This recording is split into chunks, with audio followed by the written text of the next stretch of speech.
A paz e a graça do Senhor Jesus a todos. Bem-vindos ao canal da EBD da Assembleia de Deus Madureira de São Miguel do Araguaia, em Goiás. Nós estamos dando continuidade ao nosso estudo da revista Betel Dominical com o tema Neemias, restaurando muros, reconstruindo vidas e renovando propósitos. Chegamos então à nossa leitura complementar deste sábado, dia 18 de abril de 2026, que se encontra no livro de Neemias, capítulo 2, versículo 10. Para começar, é fundamental que a gente compreenda um princípio espiritual que não muda. Todo o avanço significativo na obra de Deus vai, invariavelmente, atrair oposição. Essa resistência, veja bem, não é um sinal de que algo está errado. Pelo contrário, é a confirmação da importância e da origem divina da missão que está em andamento. Este versículo é o nosso ponto de partida. Ele diagnostica a natureza da oposição. No exato momento em que Neemias chega com um propósito vindo de Deus, ele se depara com uma muralha de hostilidade. É preciso notar a profundidade dessa reação, um grande desagrado. A simples ideia de que o bem poderia acontecer para o povo de Deus já foi suficiente para despertar a ira dos inimigos. Mas quem eram, afinal, essas vozes contrárias? É muito importante entender que Sanbalat, Tobias e Gesem não eram opositores qualquer. Eles eram, na verdade, a personificação de sistemas de poder, arquétipos de resistência que continuam se manifestando, claro, com novas faces, contra a obra de Deus nos nossos dias. Vamos analisar a estrutura dessa oposição.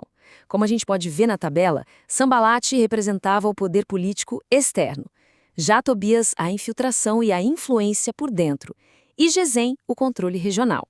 Não se tratava de um ataque isolado, mas sim de um cerco estratégico, projetado para sufocar a obra de Deus em todas as frentes, política, social e também geográfica. No entanto, a oposição deles não era apenas uma disputa por território ou poder. A Escritura nos revela uma motivação muito mais profunda, uma raiz puramente espiritual para todo esse conflito. E aqui está o centro do conflito. De um lado, o propósito de Neemias, simplesmente procurar o bem dos filhos de Israel. Do outro lado, uma reação de profundo repúdio a este bem. Isso acaba revelando a verdadeira natureza dessa batalha. O alvo não era Neemias, era o propósito de Deus. O avanço do bem é sempre, sempre uma ameaça direta às estruturas do mal. Isso nos leva a uma reflexão muito necessária para os dias de hoje. Na nossa vida, na nossa comunidade, que forças se levantam com esse mesmo grande desagrado sempre que a obra de Deus começa a prosperar? Os rostos da oposição podem mudar, mas o espírito que os move continua sendo o mesmo.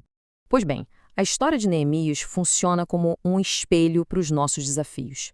As estratégias que foram usadas por Sanbalat e seus aliados são as mesmas empregadas pelo inimigo de nossas almas hoje para tentar paralisar a igreja e os seus obreiros.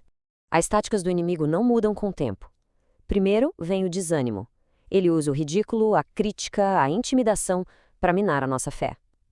Em segundo lugar, a confusão. Ele semeia discórdia, disputas pequenas, distrações para nos desviar do propósito principal. E terceiro, a interrupção. Se as táticas anteriores não funcionam, ele levanta acusações e barreiras para paralisar completamente o progresso. Será que reconhecemos esse padrão em ação hoje? Portanto, se a oposição é uma certeza, como é que nós devemos nos posicionar? A palavra de Deus não nos chama à passividade nem à ingenuidade.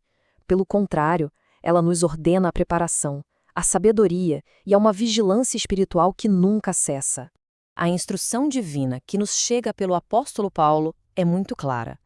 A vitória não é a ausência de conflito, mas a capacidade de permanecer firme nele. É um imperativo que nos revistamos de toda a armadura de Deus. Isso não é uma opção, mas sim a única condição para resistir no dia mau e, depois de ter feito tudo, permanecer de pé. A postura do servo fiel que vemos em Neemias se baseia em 4 pilares. Primeiramente, prudência e sabedoria. Não se deve expor os planos de Deus antes da hora. É preciso avaliar o terreno com discernimento. Em segundo lugar, oração e dependência.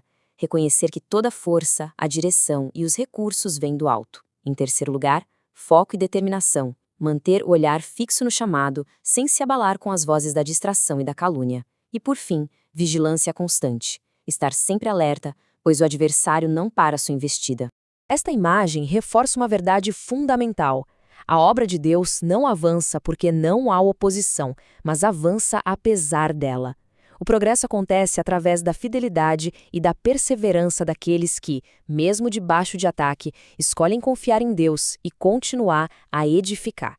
E nós concluímos com uma pergunta que deve ecoar em nossa consciência.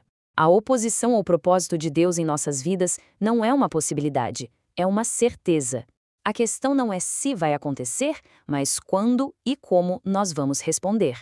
Portanto, fica a reflexão.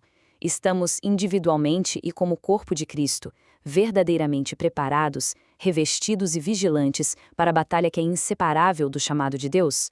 Que a graça e a paz do Senhor Jesus seja com todos vocês.